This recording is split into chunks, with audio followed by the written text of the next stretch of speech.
எல்லோருக்கும் வணக்கம். தெய்வமே இதை நாங்க அனுபவிக்கிறதா இல்லையா அப்படின்னு தெரியலையே. அதாவது கும்பாவா குஜாலாவா அப்படின்ற நிர்ணயிக்கக்கூடிய ஒரு சக்தியாக எஃப்ஐஸ் இருக்காங்க. ரொம்பவும் ஆச்சரியகரமான முறையில் இந்த மாசத்துல தொடர்ந்து முதல்ல வித்துக்கிட்டு இருந்தவங்க மறுபடி திரும்பி இந்த மாசத்தினுடைய கடைசியில வாங்கிக்கிட்டே இருந்து கடைசியில பார்த்தா இன்றைய தகவலின்படி 298 கோடிக்கு பாசிட்டிவ்லயே வந்துட்டாங்க. மொத்தமா இந்த மாசத்துல கேஷ் மார்க்கெட்ல 298 கோடி அப்படின்ற பணம் போட்டிருக்காங்க. இதை அனுபவிக்கிறதா வேண்டாமான்னு தெரியலையே. கரெக்டா மார்க்கெட் உச்சியில் இருக்கக்கூடிய இந்த நிலைமையில நிப்டி இன்னைக்கு 4 பாயிண்ட் இறங்கியிருக்கு. எதா இருந்தாலும் பெரிய ஆளு என்ன தெரியுங்களாங்க இப்ப பண்ணிக்கிட்டு இருப்பாங்க, கொஞ்சம் தூரம் மேல் நோக்கி ஏறி வந்திருக்கானே, அப்ப ஹெட்ஜிங் பண்ணி வச்சுக்கலாமா அப்படின்ற மாதிரி யோசிப்பாங்க. இங்கதான் ஒரு டிஃபரன்ஸ் இருக்கு. பொசிஷனை கவர் பண்ணிட்டு வெளியே வர்றது அப்படின்னா அப்ப நம்ம கையில பொசிஷன் இருக்காது. அப்ப திடீர்னு மார்க்கெட் இப்படி கேனத்தனமாக பயங்கர வால்டிலிட்டியா இருந்துன்னு வச்சுங்களேன், அப்ப கையில பொசிஷன் இல்லாம போயிடும். அப்ப இந்த ஹெட்ஜிங் அப்படின்றது என்னன்னா பொசிஷன் கையிலேயே இருந்துகிட்டோம், இருந்தாலும் ஒருவேளை மார்க்கெட் கீழே விழுந்துட்டா என்ன பண்றது அப்படின்ற மாதிரியான ஒரு புட் ஆப்ஷனை வாங்கி வச்சுக்கிறதா ஹெட்ஜிங். இன்னொருத்தர் நம்மள ரொம்ப டார்ச்சர் பண்றான். இந்த பேங்க் நிப்டி தான் கெட்ட பாயா சார் இந்த காளி அப்படின்ட்டு வெறும் 7 நாள் வெறும் 7 நாள்ல எவ்வளவு பெரிய மூவ்மெண்ட் பாத்தீங்களா. இந்த 7 நாள் மூவ்மெண்ட் மாதிரியே தொடர்ந்து பண்ணியிருந்தான்னு வச்சுங்களேன், நம்ம எங்கேயோ போயிருப்போம். ஆனா 7 நாள் மூவ்மெண்ட் பண்ணிட்டு இப்ப 6 நாளா நீட்டி படுத்து கொண்டு இருக்கக்கூடிய இந்த நிப்டி பேங்க் கடந்த காலம் மாதிரியே ஏதாவது வேலையை பண்ணி விட்டுருவானா? அதாவது கடந்த காலத்துல ஒவ்வொரு முறையும் உச்சி வரும்போது சறுக்கி விட்டு விளையாண்டுருக்கான். 3 முறை அந்த மாதிரி விளையாண்டுட்டு இருந்தவன் இந்த முறை என்ன பண்ணுவான் அப்படின்றத நம்ம பொறுத்து இருந்துதான் பார்க்கணும். ஏன் இதுக்கு முன்னாடி ஒவ்வொரு முறையும் சறுக்கி விட்டு விளையாண்டானு அப்படின்னு பாத்தீங்கன்னா, பேங்குகள்ல நல்லா வியாபாரம் பண்ணிக்கிட்டு இருக்காங்க. ஆனா அதுல ப்ராஃபிட் ஏர்னிங்ஸ் growth என்பது கொஞ்சம் குறைவா இருக்கு. அப்படின்றதுனால ஒவ்வொரு முறையும் நல்ல ஒரு உச்சிக்கு வரும் பொழுது ஏதோ ஒரு குரூப் வித்துட்டு போயிருக்கு. சோ இந்த முறை டெக்னிக்கலாக தாண்ட முயற்சி செய்யுமா அல்லது சரிவடையுமா அப்படின்றது 25 நாள் கழிச்சு பார்த்திருந்தாதான் தெரிய வரும். நண்பர்களே, இந்த ட்ரம்ப் அவர்கள் வாயை வச்சுக்கிட்டு சும்மா இருக்காரு, எதுவுமே நியூஸ் வரல, அதனால உலக பங்கு சந்தைகள்லாம் எடுத்து பாத்தீங்கன்னாக்க ரொம்ப பிளாட்டா இருக்கு, ஒன்னும் ப்ராப்ளம் இல்லை அப்படின்ற மாதிரி தான் இப்போதைக்கு இருக்கு. ஆனா அவர் கண்டிப்பா வாய் மறுபடி திறந்துதான் தீர்வார். ஏன்னா இப்போதைக்கு 90 டேஸ் நாங்க டேரிஃபை பாஸ் பண்ணியிருக்கோம் அப்படின்ற மாதிரி தான் சொல்லியிருக்காங்களே ஒழிஞ்சு மறுபடி ஜூலை 4 சமயத்தில் தான் மறுபடியும் பழைய பஞ்சாங்கத்தை எடுத்துக்கொண்டு வாசிக்க ஆரம்பிப்பார் ட்ரம்ப் அவர்கள். ஸோ அதுக்குள்ளையாவது நம்ம எல்லாருமே என்ன எதிர்பார்க்கிறோம் அப்படின்னாக்கா, தொடர்ந்து எஃப்ஐஎஸ் வாங்குறதுனால ஏறி வந்து கொண்டு இருக்கக்கூடிய நிப்டி இன்னொரு 10 நாள் மட்டும் பணத்தை போடுங்கயா.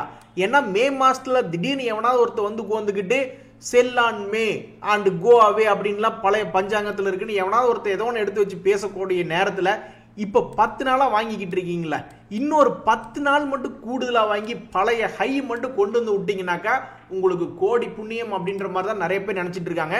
நண்பர்களே, இந்த சமயத்துல அந்த 24,500 தாண்டி 26,000 வரணும்னு நீங்க எல்லாருமே நினைச்சுக்கிட்டு இருக்கீங்க. ஆனா அது நடக்கிறதுக்கு இன்னொரு மிக முக்கியமான தகவல் இருக்கு.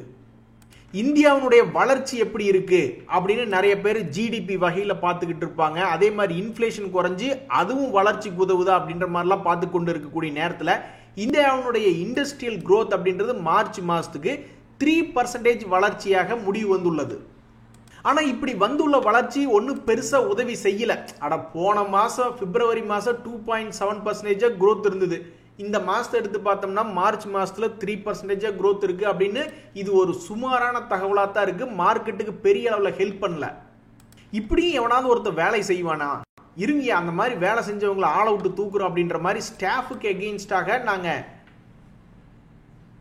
ஆக்ஷன் எடுப்போம் அப்படின்னு இண்டஸ்இண்ட் பேங்க்ல இருந்து ஒரு தகவல் வந்தது.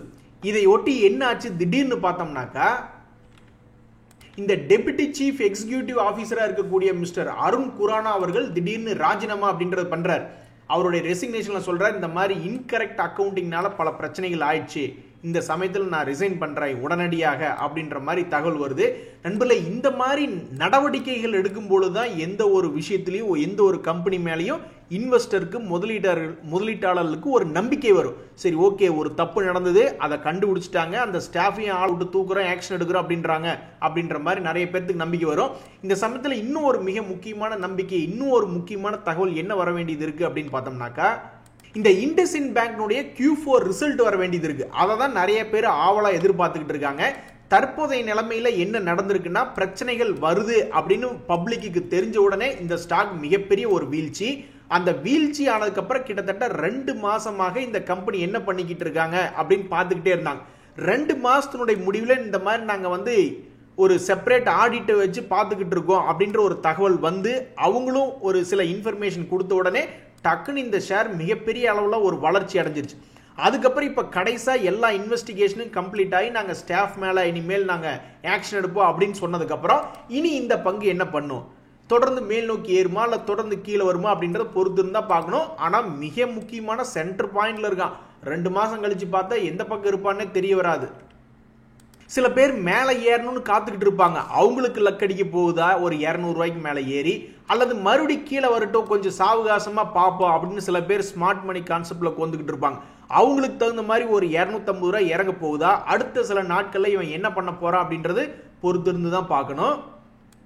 என்னைய 1 ரூபா கிரே மார்க்கெட் பிரீமியம்ல போய்கிட்டு இருக்க, 1 ரூபாய்க்கு ஒரு புளிப்பு மிட்டாய் கூட வாங்க முடியாது அப்படின்ற மாதிரி நான் போய் பார்த்துட்டு இருந்தேன். இந்த ஏத்தர் எனர்ஜி அப்படின்ற ஐபிஓ 321 ரூபாய்க்கு அவங்க இஷ்யூ பண்றாங்க. 28ஆம் தேதி ஓபன் ஆனது, நாளைக்கு முடிஞ்சிடும் ஏப்ரல் 30ஆம் தேதி.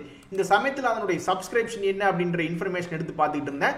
ரீட்டைலர் எப்படியோ பூர்த்தி பண்ணிட்டாங்க. ஒரு ஷேர் அவன் தரன்றான், நம்ம ஆளுக்கு போட்டி போடுறது கரெக்டாக அந்த ஒரு ஷேர் அளவுக்கு அந்த ரேஷியோக்கு போட்டி போட்டுக்கிட்டு இருக்காங்க.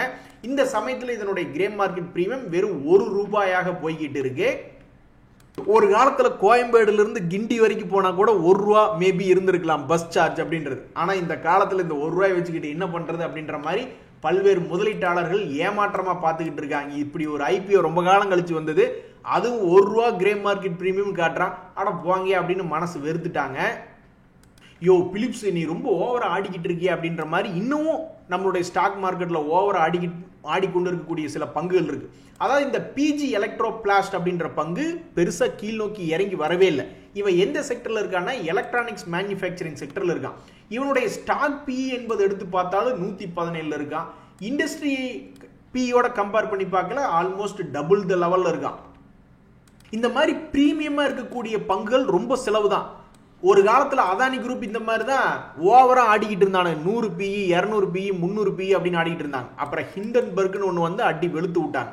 இதே மாதிரி டாடா குரூப்ல சிலதெல்லாம் மேல் நோக்கி தான் இருந்தது. இந்த ட்ரெண்ட் அப்படின்னு சில பங்குகள்லாம் மேல் நோக்கி இருந்தது.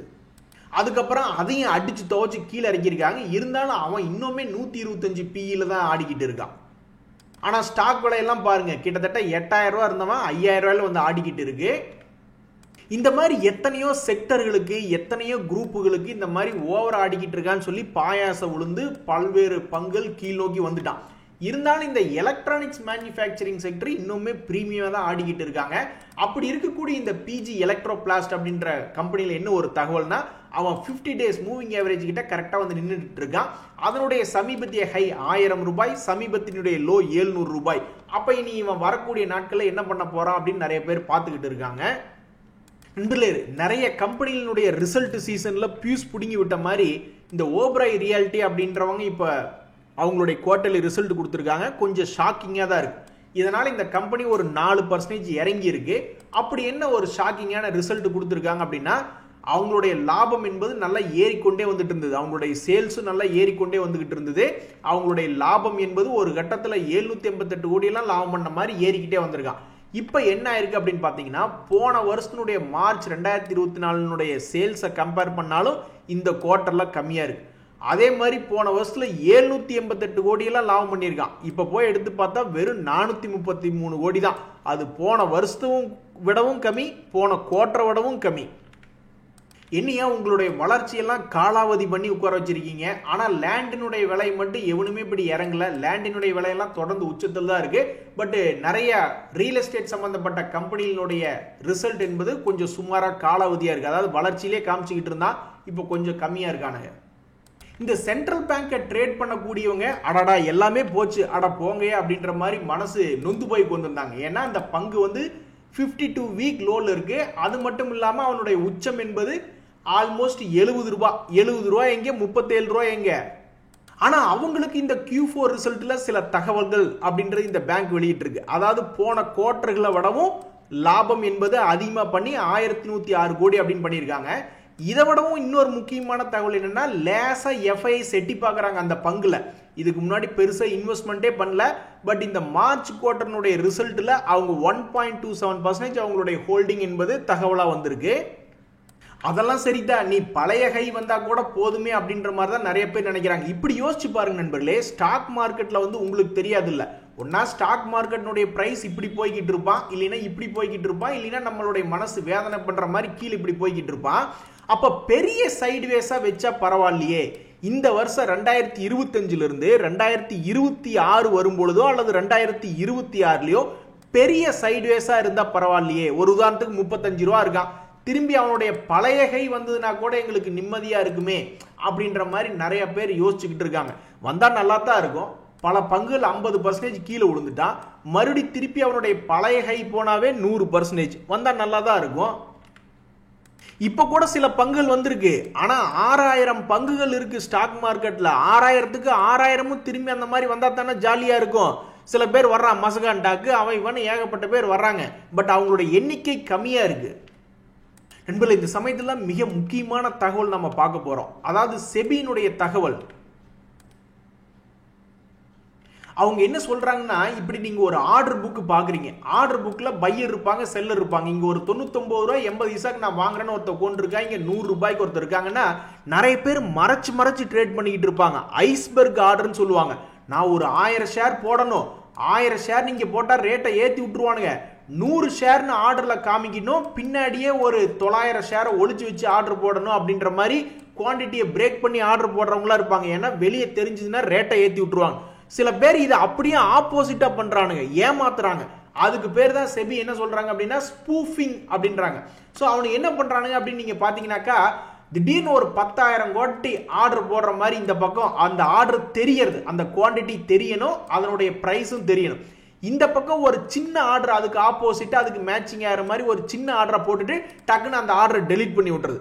இந்த மாதிரி ஏமாத்தி பண்றதுக்கு பேர் தான் ஸ்பூஃபிங் அப்படின்றாங்க. ஒரு கம்பெனி, ஒரு புரோக்கர் என்ன பண்ணியிருக்காங்க, பட்டேல் வெல்த் அட்வைசர் அப்படின்றவங்க ஒரு 4 டைரக்டர் சேர்ந்துக்கிட்டு இந்த ஸ்பூஃபிங் வேலை பண்ணி கிட்டத்தட்ட 3.25 கோடி இந்த வழியை சம்பாரிச்சிருக்கிறத செபி கண்டுபிடிச்சிருச்சு. செபியே வந்து அவங்களுடைய சர்வைலன்ஸ் சிஸ்டம் எல்லாம் வச்சிருப்பாங்க. அதுல இந்த மாதிரி எவனாவது கோல்மால் பண்றாங்க அப்படின்னா அவங்களுடைய சர்வைலன்ஸ் சிஸ்டம் அப்படின்றது கண்டுபிடிச்சிரும். அவங்க எவ்வளவு சம்பாரிச்சாங்களோ அதை சீஸ் பண்ணிட்டு அவங்களுக்கு சில ட்ரேடிங் பேனும் பண்ணியிருக்காங்க செபி. நண்பர்களே, உங்களையும் நிறைய பேர் பெரிய ஆளுங்க இருப்பீங்க. நீங்க பாட்டுக்கு 10,000 கோடி போட்டுட்டு 10,000 குவான்டிட்டி ஆர்டர் போட்டுட்டு மறுபடியும் 10,000 குவான்டிட்டி டெலிட் பண்ணிட்டு எந்தையாவது விளையாண்டுக்கிட்டே இருந்து தொடர்ந்து பண்ணிக்கிட்டே இருந்தீங்கன்னு வச்சுங்களேன், அப்புறம் நீங்களும் போய் அதாவது சர்வைலன்ஸ்ல போய் உட்காந்துக்குவீங்க. அதனால ரொம்ப கேர்ஃபுல்லா இருங்க. நீங்க ஒரு ஆர்டர் போடுறீங்கன்னா அது எதுக்கு தேவையா போடுங்க. சும்மா இந்த மாதிரி எந்தையாவது ஒன்று பண்ணலாம் அப்படின்ற மாதிரி நீங்க ஏதாவது பண்ணீங்கன்னாக்கா அப்புறம் உங்களை சர்வைலன்ஸை மாட்டிடுவீங்க. நண்பர்களே, தங்கத்தினுடைய விலை கீழே இறங்குச்சுன்னா நிறைய பேர் வாங்கலான்னு உட்கார்ந்துட்டு இருந்தாங்க. அதுல இப்போ ஒரு சோகமான தகவல். கடந்த 5 நாட்களாக கோல்டினுடைய விலை இறங்கவே இல்லை. இத்தனைக்கு அவன் ஸ்டேபிளா தான் இருக்கான். இதுல நிறைய பேர் என்ன எதிர்பார்த்துட்டு இருந்தாங்கன்னா, அதான் ரஷ்யாவுக்கு உக்ரைனுக்கு வார் வந்ததுனால தானே தூக்கி விட்டீங்க, அதே மாதிரி மிடில் ஈஸ்ட்ல சில பிரச்சனை வந்தது, இஸ்ரேலுக்கும் ஹமாஸ்க்கு அப்படி இப்படின்னு பிரச்சனை வந்ததுனால தானே தூக்கி விட்டீங்க, அதே மாதிரி சைனாக்கும் அமெரிக்காவுக்கும் ட்ரேட் வார்னால தானே தூக்கி விட்டீங்க. இப்ப அவங்க எல்லாருமே குப்புறப்படுத்திக்கிட்டு எல்லாம் சாவகாசமா சந்தோஷமா போய்கிட்டு இருக்காங்க, எல்லாம் சிலதெல்லாம் நிறுத்தி வச்சிருக்காங்க. அப்ப தங்கத்தினுடைய விலை இந்த வருஷத்தினுடைய ஸ்டார்டிங் ரேட்டுக்கு கீழே விழுந்தா நல்லா இருக்குமே.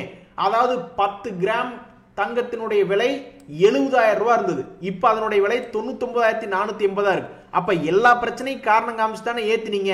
அப்ப மறுபடியும் பழைய ரேட்டுக்கே கொண்டு வந்து விட்டீங்கன்னாக்க நாங்கெல்லாம் வாங்குறதுக்கு சௌரியமா இருக்குமே, அக்ஷய திருதியார் வருது அப்படின்னு நிறைய பேர் எதிர்பார்த்துக்கிட்டு இருக்காங்க. ஆனா அப்படி ஒண்ணுமே நடக்கல. கடந்த 5 நாட்களாக நாங்க கெட்ட நியூஸ் வந்தா ஏறுவோம், பட் கெட்ட நியூஸ் நின்னுச்சுன்னா இறங்க மாட்டோம் அப்படின்ற மாதிரி அவனை மேலேயே நிறுத்தி வச்சிருக்கானுங்க. நண்பர்களே, நிறைய பேர் ஸ்டாக் மார்க்கெட்ல பிரைஸ் வரட்டும் நான் கண்டு ஒரு இடத்துல காமிச்சுக்கிட்டு இருந்தான். அதுக்கப்புறம் என்னடான்னா திடீர்னு அப்படியே கிராஷ் ஆகி கீழே வந்து அவனுடைய லோ 519.85 காமிச்சான். அப்புறம் மறுபடியும் இப்ப வந்து பார்த்தோம்னாக்கா 527 போயிட்டு மறுபடியும் 564.